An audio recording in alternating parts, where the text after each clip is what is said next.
It's not.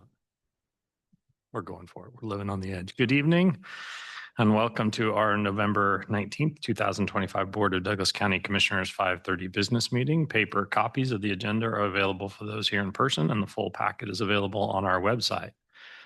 Reviewing our agenda, first we'll consider our consent agenda. There are 6 items on that agenda. After our consent agenda, we'll have general public comment. We welcome general public comment for addressing issues not on today's agenda, but otherwise related to county business.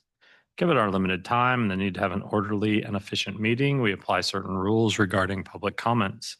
We'll do our best to enforce these rules consistently and without regard to the point of view expressed by the speaker. These are the rules. 1, each speaker will be limited to a total of 3 minutes of speaking time. However, we will accept public comment of any length in writing. 2, individual speakers may not donate unused time to other speakers. 3, all comments must address topics within the jurisdiction of the County Commission. And 4, we reserve the right to mute and remove any speaker whose comments are threatening, aggressively hostile, or belligerent. Campaigning for public office during the public comment period is not allowed. We do invite you to give your name and full address for our meeting minutes and address your comments to the commission. If we have your address, we can respond as needed. Please also know that the comments received by the commission during our meetings do not necessarily represent the views of Douglas County government, but we value your input. We don't usually respond to general public comments on the spot, but if you'll leave your contact information with county staff, we will try and get specific questions answered. After that, we'll move to our regular agenda. There are 2 items on our regular agenda. The first item is a modification for a blanket purchase order for 2025 legal services. And the second item is in regard to the Douglas County Crisis Response Coalition. For each action item, we'll hear from staff or the applicant. In both these cases, it's staff, followed by questions from the commission, and then open the item up to public comment relative to that item. Once public comment is closed, we'll bring the item back to the commission for further discussion and a vote.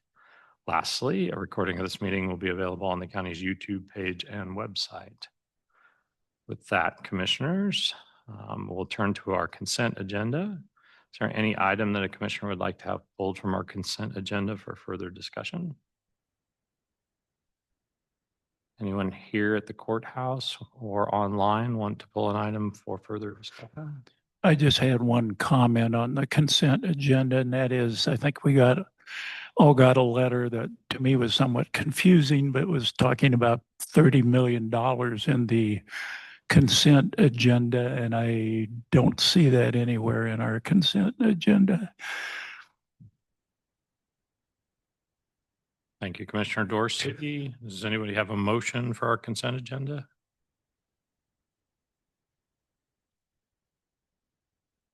I recommend we approve consent agenda items 1.1 through 1.6. Oh, second. Oh, sorry. Moved and seconded. Any further discussion? All those in favor signify by saying aye. Aye. Opposed? Passes 4-0. Commissioner Reed is not with us this evening. I think she'll be back after our break for Thanksgiving. So we'll move to general public comment. Is there anyone here in the courthouse who'd like to provide general public comment? Seeing none, anyone online? Okay, we'll close general public comment and move to our regular agenda. The first item is a modification of blanket purchase order for 2025 legal services in the amount of $150,000. And I'll turn this over to Sarah. Thanks, commissioners. I've got Brooke Sauer here too, if you have additional questions. Commissioners, we talked about this earlier this year about with the county councilor changing different firms. We were trying to anticipate what the size of the purchase order would be for legal services from that specific firm. As the commission knows, we work with a number of law firms depending on the particular situation and expertise that are also paid out of this budget line. In addition to that, we're fully insured for liability. So some of this is covered through our premiums that we pay for that coverage. This request to increase this PO, it reflects some charges that have already been incurred in October and November. So this is not just from this day forward to the end of the year. Ideally, as we move forward, we're looking at a pretty large finance policy rewrite in 2026. We have, because these purchases the designation of county counselor is a decision of the county commission. It is not appropriate for it to be bid unless the commission changes its mind on that. I'd like to move this to a part of the personnel or a part of the finance policies that exempt it from needing to come before you every time we need to raise the PO. So I'm hoping to make this not be an issue in 2026. And with that, I just stand for any questions you might have. Thank you, Sarah. Commissioners, any questions for Sarah? Are there other legal firms we use that have exceeded the Threshold? $100,000 mark or whatever? Any other questions? Okay, we'll open this up for public comment. Is anyone who'd like to provide public comment here at the courthouse? Anyone online? Okay, back to the commission for discussion, further questions and or motions. I'm happy to make a motion unless commissioners have comments or questions. I move to increase the blanket PO for 2025 legal services provided by Mr. John T. Bullock of Seifert, Blumenthal and Harris LLC in the amount of $150,000. Second. Seconded. Any further discussion? I just have one other question. Adding this PO to the previous PO, does that exceed our budget line item for legal services?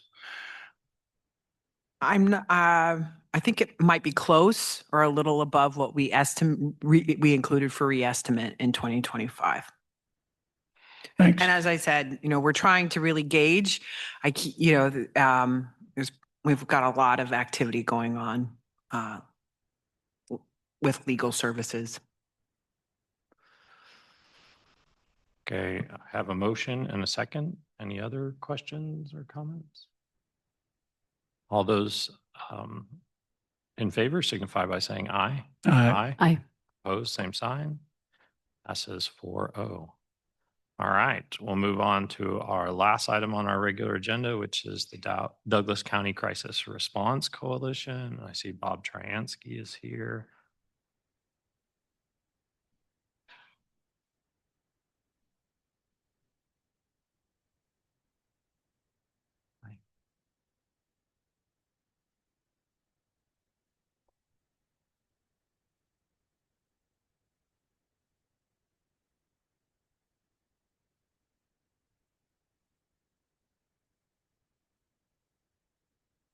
I think this is a first. Good evening, Commissioners. Bob Tryansky, the Director of Behavioral Health Projects. But we have the slide up and I hadn't needed to talk to myself while the microphone is on.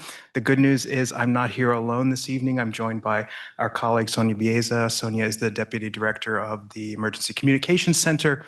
We're here together because we are working together and collaboratively to bring some finality to the charter for the Douglas County Crisis Response Coalition and to talk a little bit about the structure of that organization, the purpose of that organization, and some of the progress that we've made over the last year.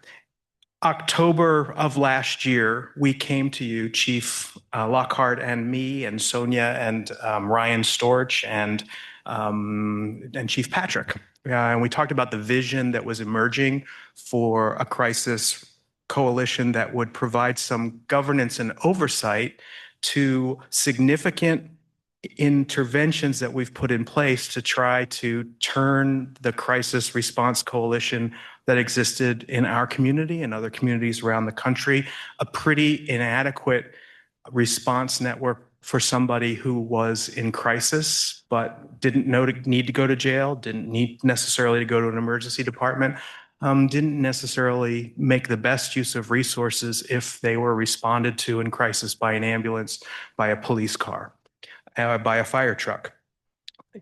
We've worked together for the last 6 years to implement these components of what is called the ideal crisis response system. This is a graphic that I've shown you again and again. We'll get to a point where I don't show it to you, but it's always great to be able to remind folks at home all of the components that have come online. One of the major components is a 24/7 treatment and recovery center that sits on a campus. It has supportive housing, both transitional and permanent.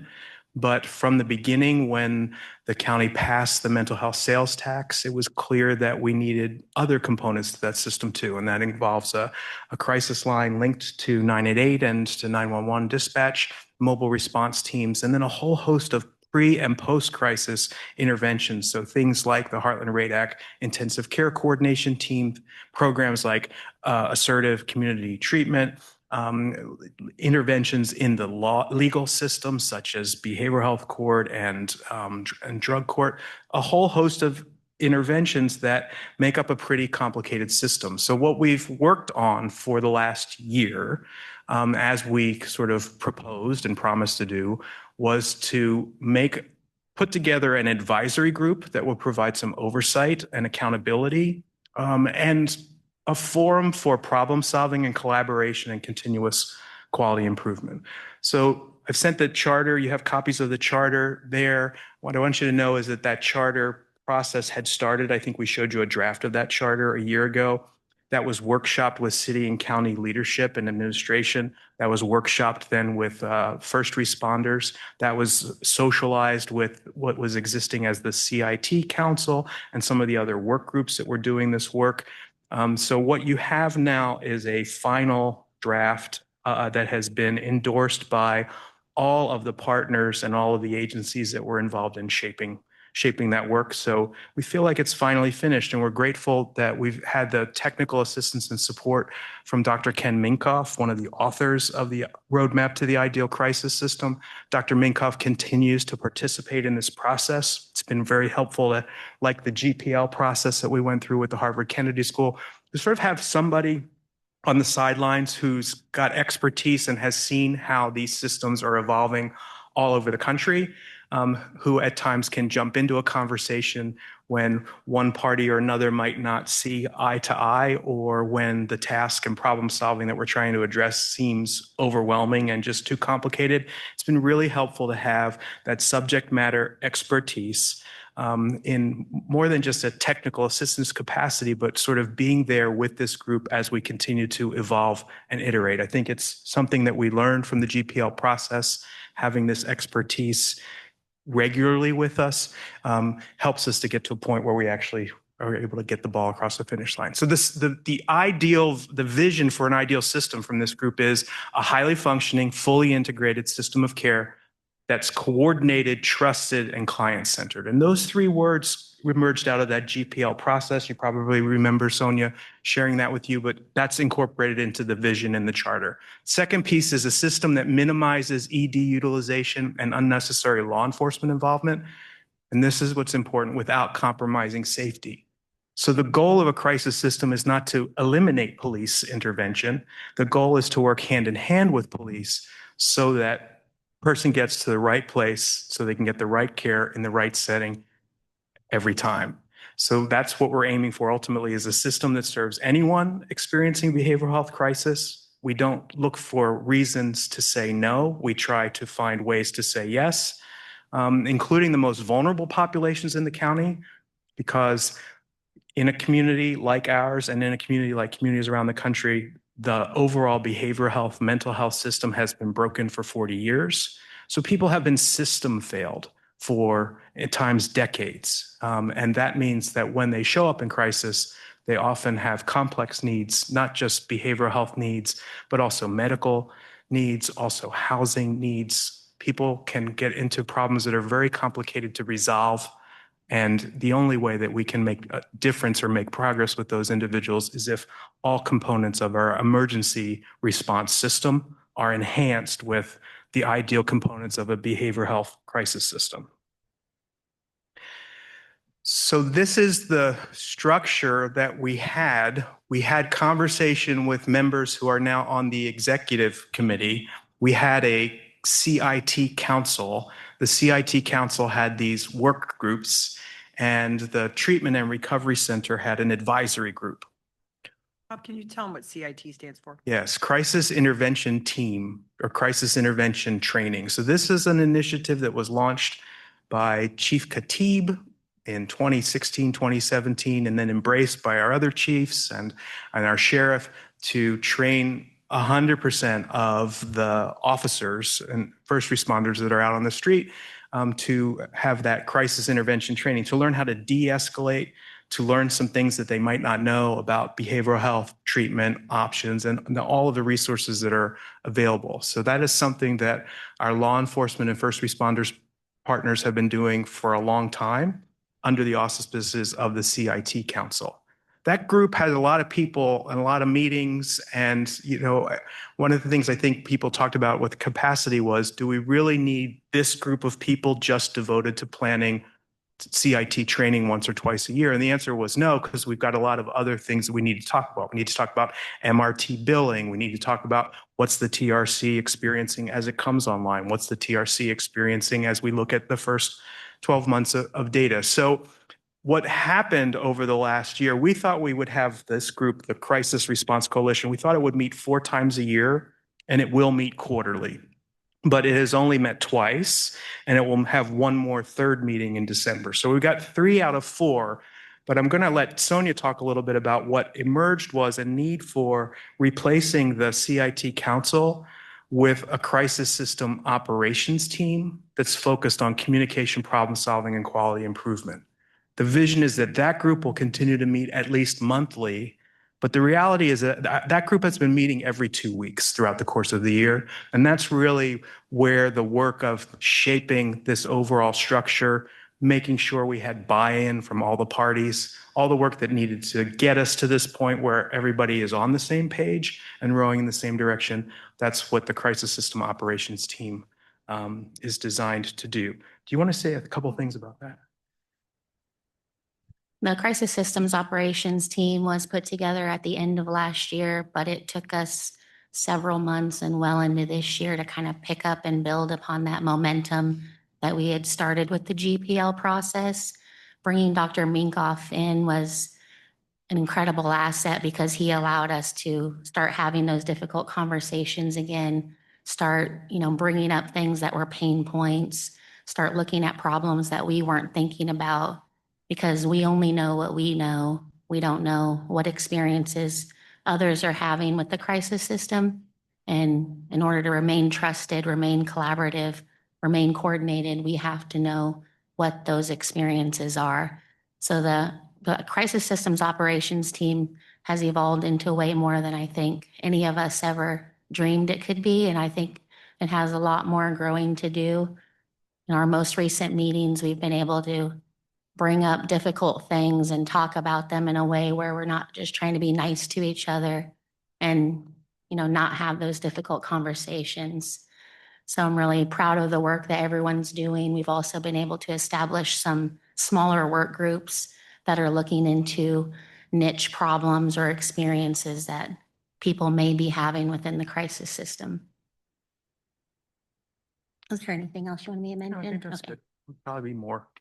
So those work groups are the Alternative 911 Emergency Response Group. That's a group that Sonia chairs, right? So that's another work group. The CIT training group is coordinated and continues to be coordinated by Lawrence Police Department. The Familiar Faces Initiative is something that all of our partners are participating in. That group meets weekly, 8 o'clock Monday morning. It's been really encouraging to see how that group has evolved and gotten to the point where they're really making a difference with some of our most challenging individuals. And then the intersection of behavioral health and the justice system, the work that we've done as a Stepping Up Innovator community, that'll continue to exist within this kind of umbrella and framework. That group is not as active as it was 6, 7 years ago. And I think part of that is because if you look at the statistics at 30,000 feet, we've accomplished a lot of the objectives that Stepping Up was designed to implement, and we are now monitoring the data that tells us that jail bookings are down significantly. The SPMI population in the jail is declining in an encouraging way with a trend. That doesn't mean that we have too many people in jail who shouldn't be there, but Douglas County continues to have one of the lowest incarceration rates in the country, and it's lower than it used to be. So those trends continue to go on, and that's the work in the Stepping Up initiative. So I just wanted to share again this language and a little bit on the structure, because the crisis systems operations team wasn't an entity that we had envisioned. So the group shaped kind of a purpose statement for that group. We made an adjustment when we went to this system from the CIT Council, which was being chaired by Ryan Storch from Burt Nash as the Senior Director of Crisis Services, and Chief Patrick as a representative from the law enforcement community. They were chairing that group. Now, as we've evolved here, Sonia and Chief Darling are the co-facilitators, co-chairs. Throughout this structure, you'll see there are always co-chairs, co-facilitators. One of the reasons for that is collaboration and consensus building, and right, that's something that we value highly. But another reason for that is that some of the folks that have stepped into these leadership roles and provided that sort of grant of authority and endorsement, and sometimes can help to get a ball across the finish line when the frontline folks are not quite sure how we do this. I mean, I just think of how the conversation went when we were opening TRC, and there was a lot of work being done to define exclusionary criteria so you can determine who's right to come into TRC and who's not right to come into TRC. And I just remember the collaboration coming in where, you know, between the medical director at the TRC and our police chief and the police chief from KU and the sheriff, they all got in a room. And that's when the medical director, after conversation, said, here's how we're going to do this, and shared with you, bring them to us and we'll take it from there. We will say yes to everybody. And I think that's an example of how this process yields results that are helpful. So Sonia and Chief Darling are chairing that group. Chief Lockhart and I continue to co-chair the other group. And then there's a third component here, which is the community advisory group on the bottom of that slide. Used to be the TRC advisory group. So that group is, the TRC advisory group is not being disbanded, but the scope of that group is being expanded. The TRC advisory group is not being disbanded. The scope of that group is being expanded so that we can look at the system as a whole. And Bob, I know that the folks who've been serving on the Treatment and Recovery Center Advisory Board have been part of that conversation. Has that been well received? Is that what interests the people who are currently serving in that role? So that's a great question, because I think they've been on a learning curve also, and they've been through iterations. So here's what's happened. That group has lost nearly half of the members for varieties of reasons. Some folks have termed out, some folks have resigned, some folks felt like they weren't given the opportunity in that forum to have the type of input or impact that they wanted to have. And I think in some ways, some of the folks on the board thought that it was a board versus a advisory group. So it's evolving. And what I would say, Commissioner Willie, is that the members of that group now participate in these work groups directly. So we have at least 2 advisory group members who participate in the Alt 911 emergency response meetings, the crisis system operations teams meetings, psychiatric infrastructure. All of those folks are going to now work in the work groups and then come back as a group, as a community group, and sort of say, what are our priorities or what are our concerns? And we'll see how it goes, I think. So I think I've been hearing that participation in the advisory group for the TRC has not been strong among its leaders. And with that, change of some folks timing out and some folks, stepping away, has that kind of winnowed itself down to people who are actually going to actively be engaged? Because, it's, I think, been our desire as the commission to really have community voices throughout our crisis process, starting with that TRC advisory group. So I think it's interesting because it was a new thing. And that group met 6 times since it started. And the first 3 meetings were orientation meetings. This is what the TRC is. This is how it operates. So I think there might have been a little frustration with the orientation process, right? Being a lot of information giving and slideshow reviewing and question and answer. But I think that group of folks that have hung in are at the point where they do know each other. They are raising I think, powerful questions at times. They are following up with each other and following up after a meeting. So I think that process is evolving to the degree that it could, given that it only meets 4 times a year. Those folks will meet more frequently through their participation in the work groups. Does that answer the question? Yeah.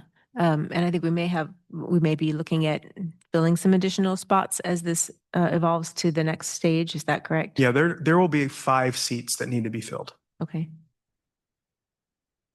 You may have answered this, but I was going to ask you, since the TRC advisory group has morphed, if you will, have you identified other criteria for members, or are you going to use the same criteria? We looked at that. The only thing I think that we need to change is on the actual website, on the county's website, we need to just change the name to Crisis System Advisory Group, because all the criteria of what we're really looking for is a good blend of professional expertise and legal things and financial things and clinical things, and then that lived experience component, which is really helpful. So, I would continue to stick with those criteria. One of the criteria was that at least 30%, I believe it was at least 30% of the people on that group would have direct lived experience with mental illness or addiction. That answer the question? Okay. Thank you for the presentation. You mentioned with the okay. You mentioned with the Stepping Up initiative Yes. that there's possibility of people being in jail that maybe should not be in jail. Are you looking at particular populations that you're evaluating or lists of individuals that you're evaluating?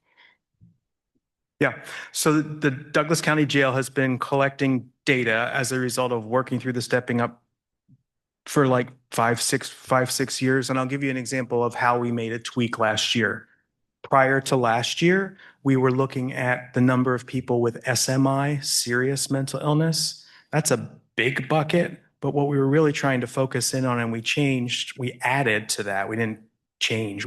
We added looking specifically at the SPMI population. And what you see when you look at that is, one, the trend is going down, and this is not a jail, presentation. That's not my role to do that. But the trend on the percentage of people with SPMI, so that's bipolar disorder, schizoaffective disorder, those real sort of chronic mental illnesses that a person will carry with them for a lifetime. I've got one.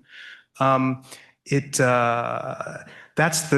the group that winds up in jail for the wrong reasons most frequently. That's the group that winds up on competency holds in the jail. And in our jail, that's a small group of people.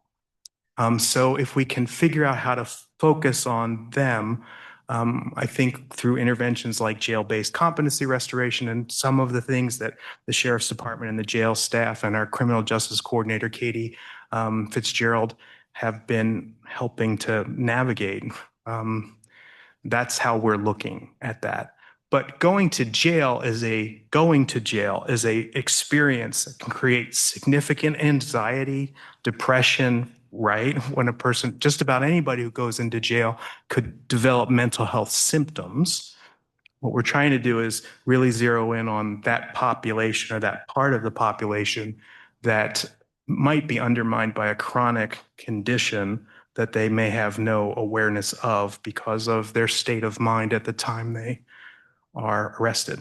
Right. And for those that also suffer from a substance use disorder, would they also fall into any of the criteria that you would also be like evaluating and or would be receiving help from Yeah. So in terms of like substance use treatment services and access to things like medication assisted treatment, for example, like the availability of those services to the population in our jail that need those services and want those services, you're going to get them if that's what you're looking for when you're in the jail.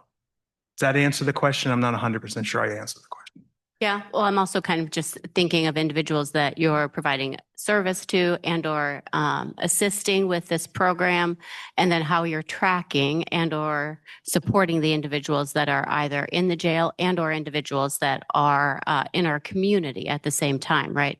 So if there are individuals that are either in our community or are no longer in the jail because they are released on their own recognizance, how are we supporting them when they're also in our community?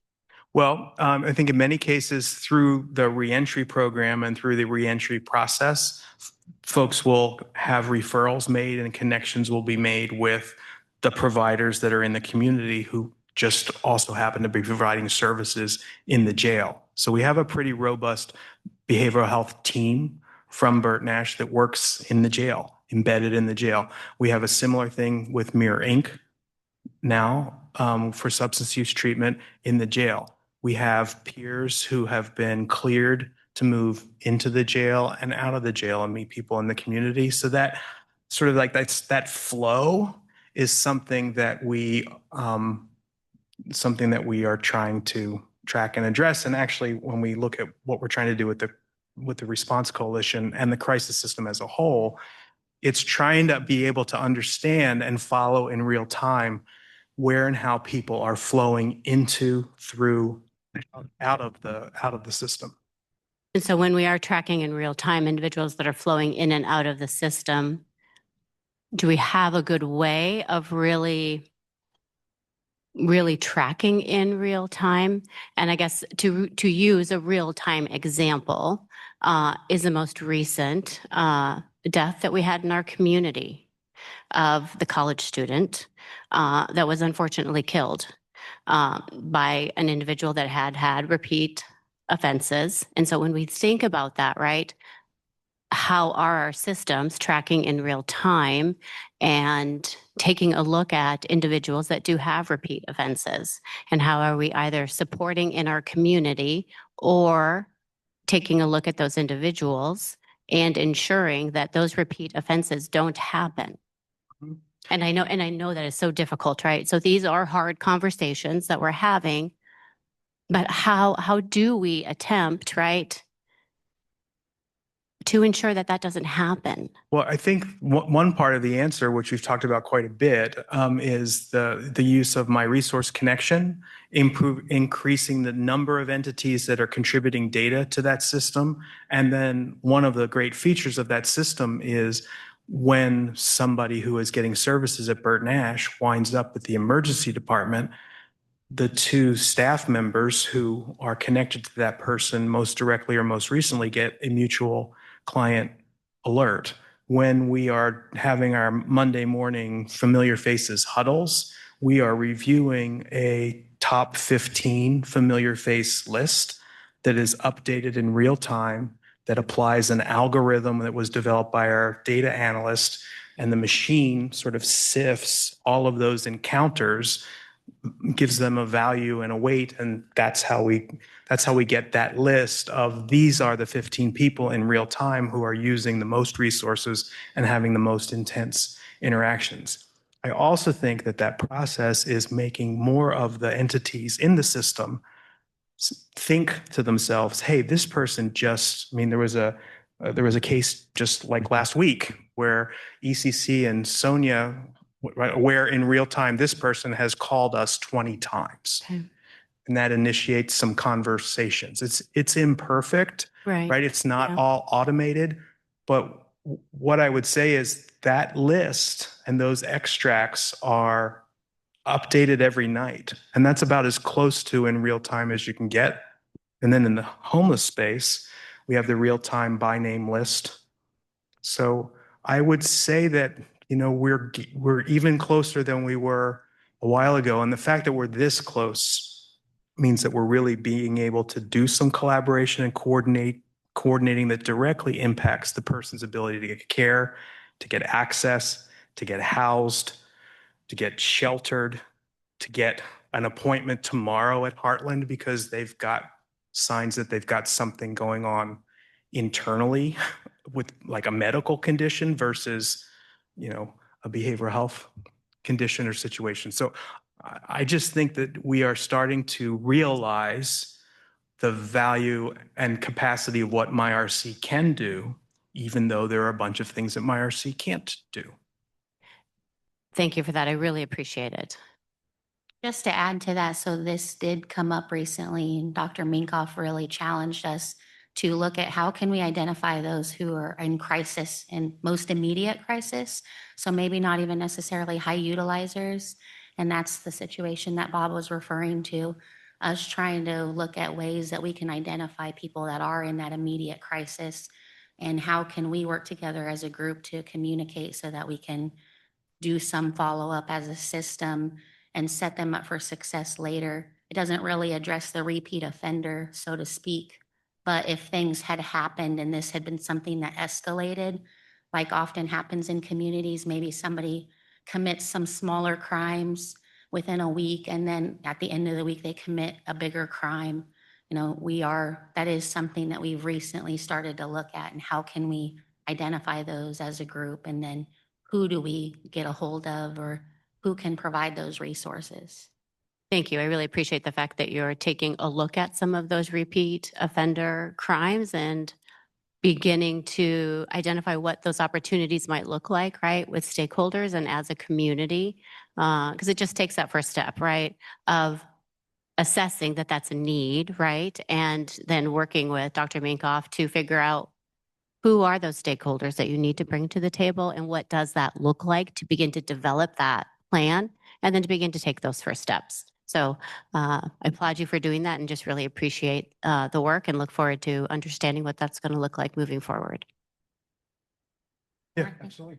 And that's where the value of having all those partners from all different entities, so EMS, law enforcement, mental health, everything, Misty's team with the homeless response team, that's where, we don't have every piece in place that we probably need, but we have a lot of the big players that are going to have those experiences, and they're going to see those red flags sooner rather than later. Thank you. Yeah, and I look forward to understanding once you do identify what you might also be tracking, right? And where we might be tracking that information to. Thank you. It's interesting. You saw a presentation on MIH and the CORF process and how that The group. 3 teams. Yeah, Mhm. the 3 teams. Well, this week we started looking at our dashboard, which is built based on their dashboard, and started to populate that dashboard. It's not really a dashboard for public display, but it's an internal care coordination platform where everybody that's connected to one of our familiar faces is able to look in and see what happened yesterday, what's the plan for tomorrow. Awesome. Thank you. So the DCCRC has met a couple of times, and the CSOT, Crisis System Operations Team, has met a lot. And we've identified 3 things we want to focus on this year. The first is taking a look at data and asking the question, as 988 continues to evolve, does Douglas County need 988 and a local crisis line? So that's one of the pieces of work that's being done in the Alt 911 emergency response team. And this was the point I was going to turn it to Sonia, but she could talk about that. We've got 3 things we want to share. So we've worked together as a group just to try to identify how many people are utilizing that service, how many of those people are repeat utilizers, and what's the volume of the local line compared to 988, and how does that match up in conjunction with the education that's been done with 988. If you look at nationwide statistics, a lot of people still don't know that 988 exists, and the local line has been around for a very long time in this community. So there is going to be that transition, but at what point do we want to ensure that, people can call 988 and always get an answer, even if it's not locally? So headquarters has worked really hard to get data and share information with the group on what those numbers are, so that we can make an informed decision on if this is something that we want to continue to look at, or if it's something that is going okay in the system for right now. Can I ask, so whether somebody calls the local crisis hotline or 988, and it comes to, the local location at headquarters, is the service being provided the same regardless of that? Yes. Okay. So As really long, just, well, I can these numbers say are if feeding it. headquarters answers the phone, then the service is the same. I can't speak for if it rolls over to like another agency, because there are other agencies that answer 988, but it's intended to be the same. Okay, thanks. An example, an in the weeds example of what came up at the meeting was the volume of calls in Douglas County has increased. But another thing that was aired in this forum and discussion was a big percentage of those calls are coming from the same people, right? So you might have X number of calls, but if 20% of those calls are coming from 4 people or 5 people, then that modifies the data based on how you understand the outliers. So that's the type of questions that get thrown out to the entity or the agency, and then we kind of come back and try to plow through them. And that's a lot of work. It takes time. The second area we're looking at is crisis system flow in and out of the system, in, out, and through, like the Treatment and Recovery Center and LMH, and from the Treatment and Recovery Center back to LMH because somebody has an issue that needs to be stabilized. You know, how does that flow happen? And not just in the context of the hospital and the TRC, but also that whole flow through all of these elements of the system. So at our last meeting, there was a presentation from LMH. Then I just wanted to highlight something we've been talking about, but it shows it graphically here. If you look at 2018 and the number of mental health visits at 2,900 mental health visits, 4,100 total behavioral health visits 6 years ago.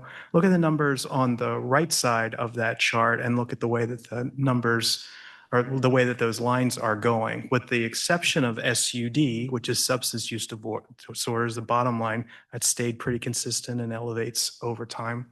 But the number of behavioral health, mental health visits has decreased significantly. So if you're LMH, I would hope you would be really grateful that the system and interventions that were put into place are doing exactly. I think that's about a 27% change, which we've sort of said and shared before.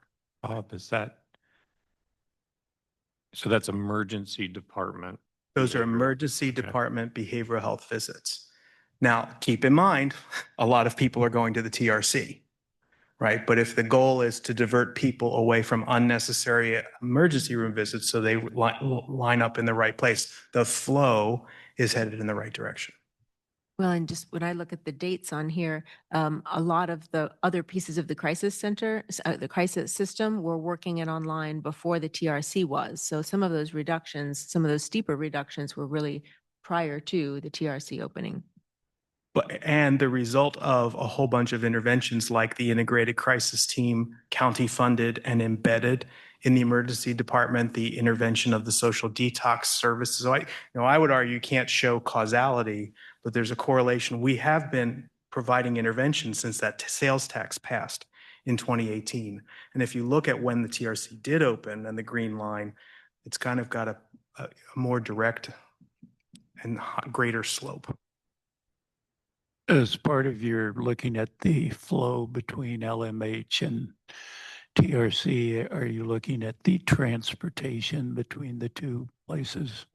Yep. And the conversations between, EMS and the times that they have to go to the TRC and take somebody who needs medical clearance, medical stabilization in an ambulance, it's very much something that they're looking at. And the costs for TRC when they have to transport somebody from one place to the other. That those people that go from the TRC to the ED, is that reflected in this data? Or is this This data is people who come into the emergency department. So they could come from from TRC. Okay. They walk in the door or they're brought in through the door. I'm going to skip these. And then the last area of focus is going to be continuing to look at that intersection of behavioral health and justice system. But in particular, we want to look at the care and treatment process, involuntary petitioning, and opportunities to have people come back to Douglas County after they've been out of Douglas County for hospitalization to be involved and enrolled in a program called assisted outpatient treatment. This is something that Judge Simpson has championed for several years now. This is, we're at the point where we have a number of people have been on assisted outpatient treatment orders. But in terms of concrete things, concrete steps, what does this look like? This looks like a trip that was taken a couple weeks ago, thanks to Ryan Storch's leadership, out to Osawatomie to meet with the whole staff at Osawatomie, to tailor to the facility and to have conversation about what some of Bert Nash's frustrations and barriers and hurdles are, and what some of Osawatomie's frustrations and barriers and hurdles are with clients from Douglas County. It's a two-way street. We are learning that there are some things that are supposed to be happening on our end that aren't happening, and we had an opportunity to sort of share what some of the complications are directly with one state hospital. This is a good time to have that conversation with the state hospital, because since the TRC opened, and actually over those 5-6 years, same timeline, the number of monthly referrals to Osawatomie State Hospital from Douglas County has declined by over 65%. So all of those big metrics, jail bookings, jail visits, percentage of people in the jail with serious and persistent mental illness, all those trends headed in the right direction. Emergency department visits headed in the right direction. Opportunities to keep people in the community and not send them to the state hospital, not because people shouldn't go to the state hospital. That was what was really clear I took away from that trip, was there's a lot of work that can be done in the state hospital, and I was not standing on the set of One Flew Over the Cuckoo's Nest. I mean, it was a modern, sophisticated facility with highly skilled professionals doing the type of work that gets done in the TRC, but you only have 72 hours to do that work there. Some people need 2-3 weeks before they will really stabilize in a way that they can come back to the community. So I'm excited and encouraged because Osawatomie invited us to bring another group out there. So that will be Judge Simpson and representatives from the DA's office and kind of more people from the coalition to have another level of conversation with Osawatomie. And then they've agreed to come and to visit the TRC and to have more conversation. So I think this is an example of how a coalition can say, hey, we want to work outside of our community because we send people outside of our community and they're in your care. How can we tie that up so that what happens, what does happen still is somebody gets discharged from the state hospital and they get dropped off here, but it's not clear where they get dropped off. And there's nobody to meet them because the coordination is not what's happening is not what's supposed to happen by statute. At times, too often. Yeah, I was just having someone dropped off at home. Yeah. It affects the community too, because one of our community advisory members in our last meeting mentioned how when one of their family members was discharged from Osawatomie, they were just dropped off at her house and she had no plan in place, did not know what to do, what resources were available. And it was still a situation in which she was not well equipped to handle. So her being a part of the group and being able to speak to that experience just, elevated the importance of that meeting and the work that's going to come from it.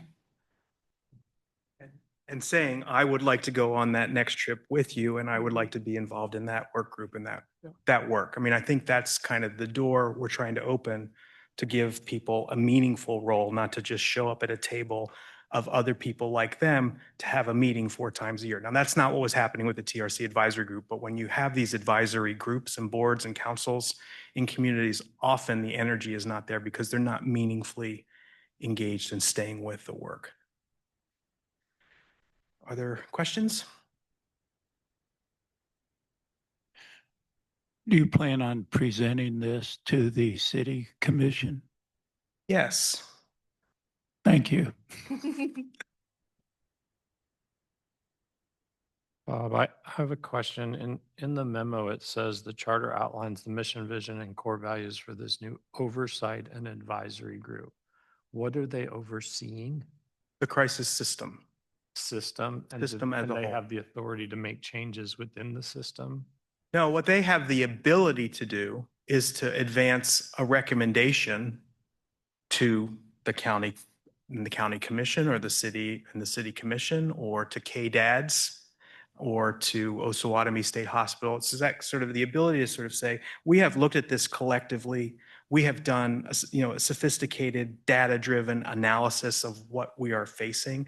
And this is a pretty smart group of people. Here's what we would do if we had the opportunity. Okay.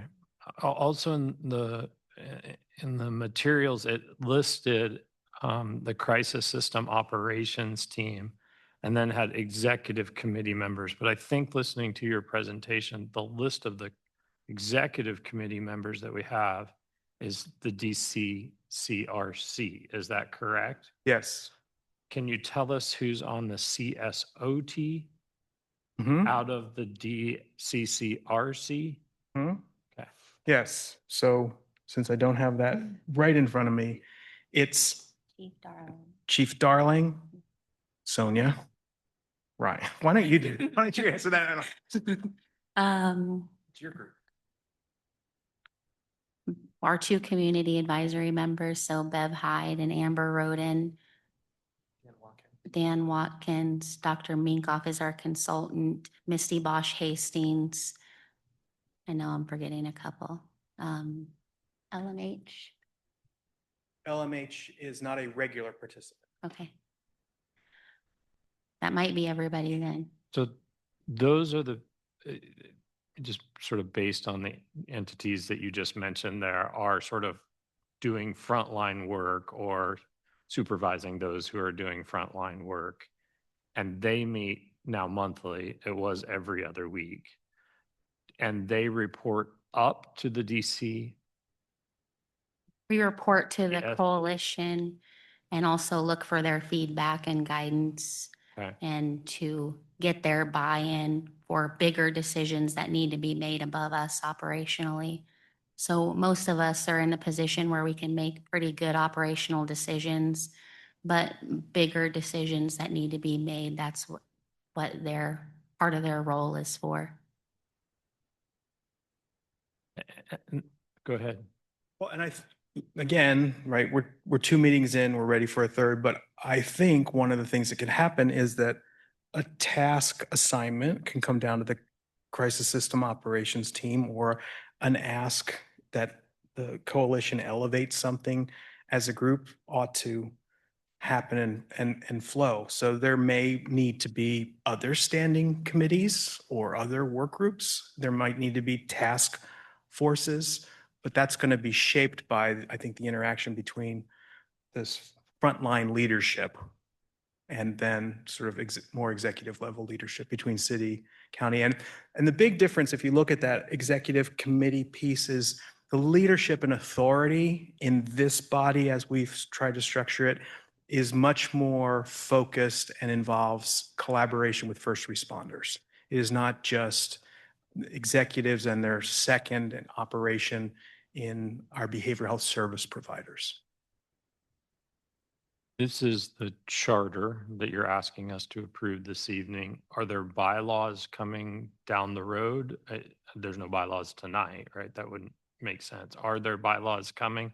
Because I'm interested in how, if that group meets, if the DCCRC, that doesn't roll off my tongue quite yet. Sure. If that group is meeting quarterly and making recommendations, as a commissioner, I'd like to see, I don't know if other commissioners, I'd like to see what recommendations are coming from that group. Is that something that?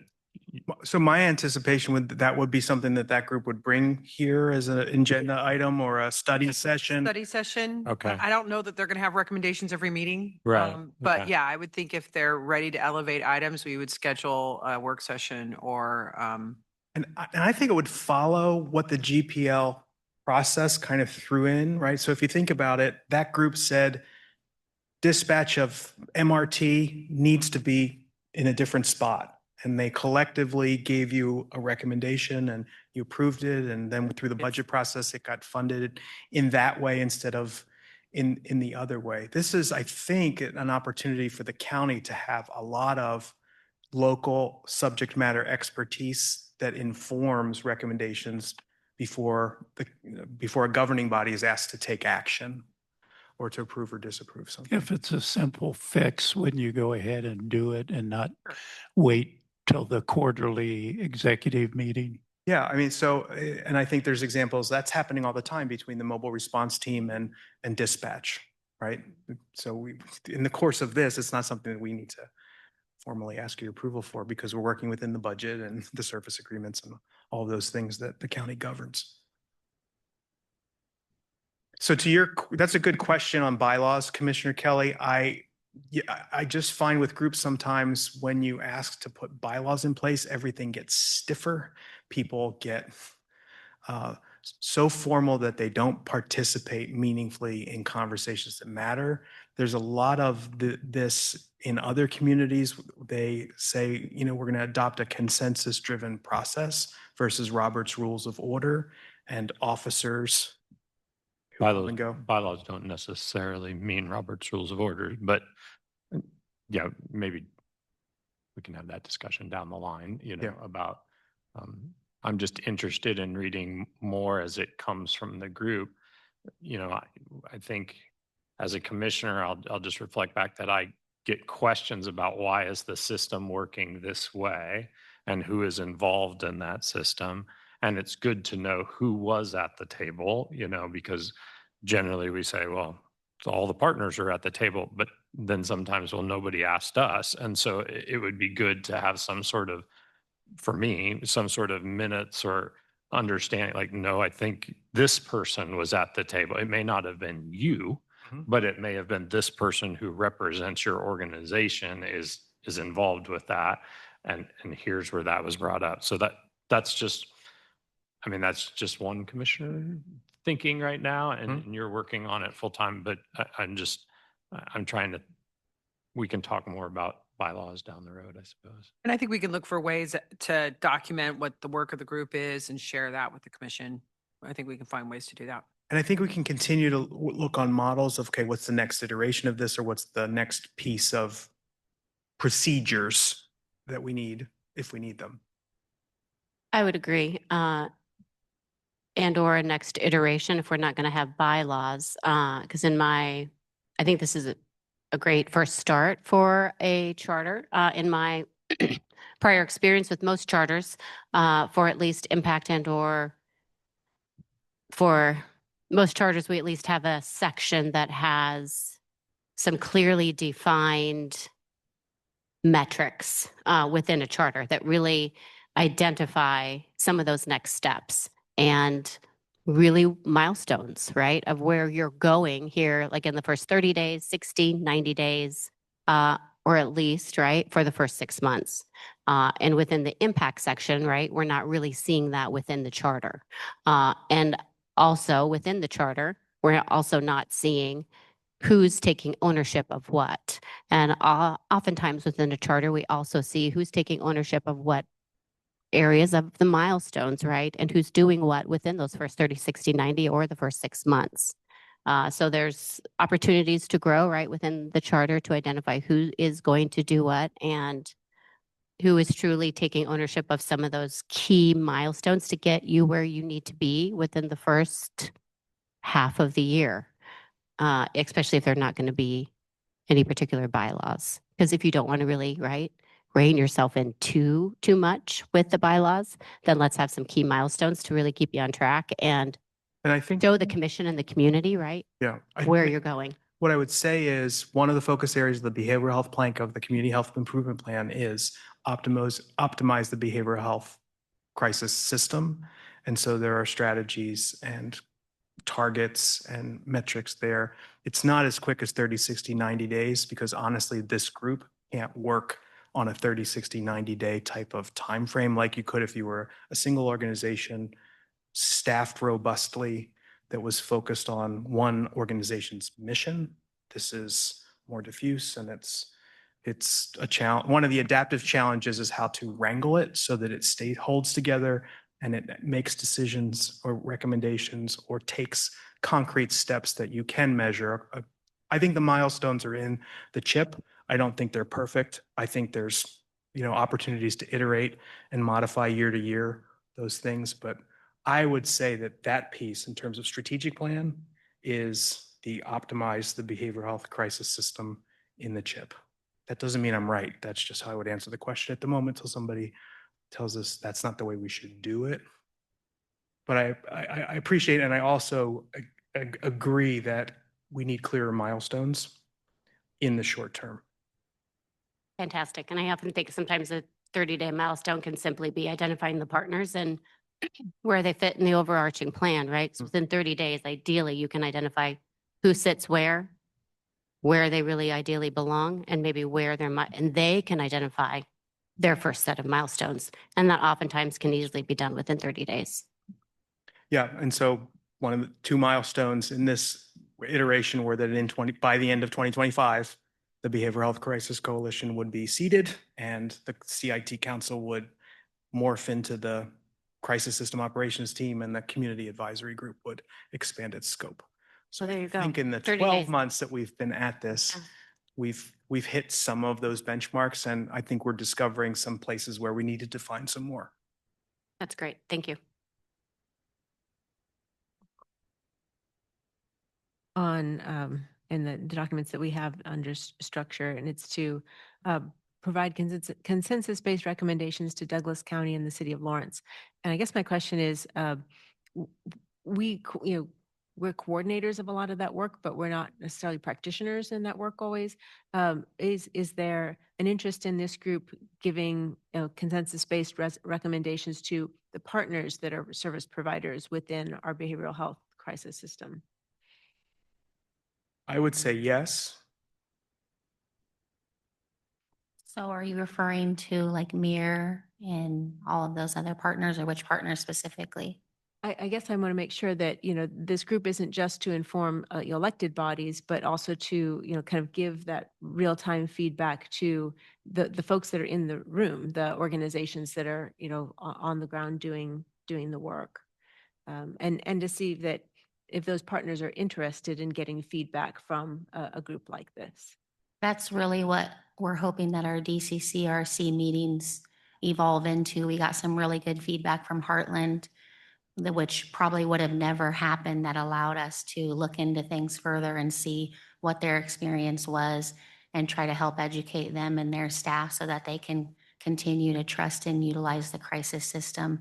So that is our ultimate goal, is to get all of those providers a seat at the table, or at least a part of a work group or some kind of involvement so that we can do that. Yeah, and I mean, a real good example of that was a question that was, what does this service cost? How is it billed? This is not our experience with that service. Well, if that gets thrown into the table that we had assembled 2 weeks ago, that led to an unexpected, robust conversation and a lot of opportunities to follow up and follow through. And so it's just added to the process. It wouldn't have happened in the absence of two entities talking to each other. I don't think that group is going to be ready to make recommendations anytime soon. But for us as the operations team, we're really looking for their feedback, what experiences they're having, if they think the things that we're talking about are the important things that we should be working on or not. Because transportation comes up constantly. Transportation is a big deal. It costs a lot of money. It's something we talked about last year. It causes a lot of pain points at the higher level and then boots on the ground level. So if we can solve a problem like that, it can make a huge impact on the community overall, but it's also a much more difficult problem to solve. And so if we can clear up other things, it might help with that transportation issue. If we know who should go to the TRC and that's who goes, and who should not and should go to LMH, it might help cut down on the number of people that go from TRC to LMH by ambulance. And just this past meeting, Chief Darling and Dr. Dodson from Burt Nash, they're going to work together to reevaluate the assessment form of who goes to TRC and what that experience looks like. Can the medics take someone into TRC, get a quick assessment from a provider, and then make a determination right then and there? They can stay or they need to go to LMH.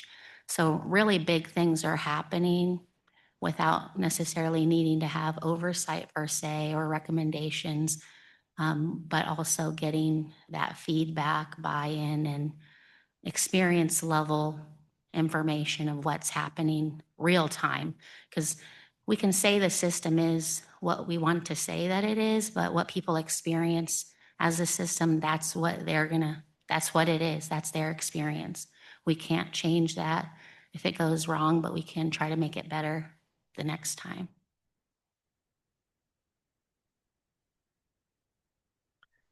Any further questions, commissioners? Okay, thank you both. I appreciate it. Let's move to public comment. Anyone here want to provide public comment on this item? Anyone online, Sarah? Okay, we'll close public comment.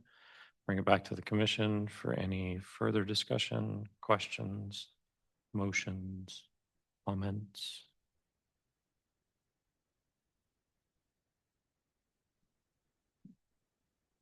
I'm happy to make a motion. I think we gave you most of our feedback through our comments and just some regular discussion, so thanks for that. Move to approve the Douglas County Crisis Response Coalition Charter. Second. Moved and seconded. Any further discussion? All those in favor, please signify by saying aye. Aye. Aye. Opposed? Passes 4-0. That concludes our regular agenda. We'll move on to appointments. I don't think we have any appointments. Commissioners, do we have appointments this evening? Commissioner Reed to talk about the Fair Board appointment, and then we are looking into the BCA reappointment and who is eligible for that, and we'll get back to you on that. We'll move on to miscellaneous items, and we'll start with Sarah's memo. Thanks, commissioners. We actually have several events tomorrow on the 20th in your memo. So if you take a look at those, if you plan to attend, we've already noticed those, and some events coming up for the first week in December. Just a reminder, we are not meeting next Wednesday night, and we will be back in front of the commission on the 3rd. That's all I have, commissioners. Thank you, commissioners. Do you have any miscellaneous items? Yes, I had a quick question that kind of came up in our other discussion, but I know we've had a specialty courts review underway. Do we know anything about the timeline for that? I'll get it to you. I think they're still in process, but I'll get you an update. But it's getting close, or? I'm not sure. I'll Oh, get it to you. All right, thank you. All right. And Phil, commissioners, and I was invited to attend a rural water board meeting to talk about it was rural water district number 6 last night. And they are wrestling with, or I think maybe a lot of entities are wrestling with, a rezoning that we made to light industrial for a landscape company that was moving off of a gravel road and onto a hard surface road. And there may be some issues with water capacity and the ability to serve that. And they just wanted to have a discussion kind of in a bigger picture about how industrial in rural areas can be supported and what their water needs are in terms of the Kansas Fire Code. So just that's probably an ongoing conversation that, we've looped Sarah in and just see where we end up with there. But I don't think that we kind of had that lens when we were looking at that rezoning, and it's maybe just a good opportunity to kind of do a gut check for not just rural water 6, but our other rural water districts to see what feedback we need to be seeking from them for those kinds of decisions. Thank you, Commissioner. Any other items? All right, we are adjourned.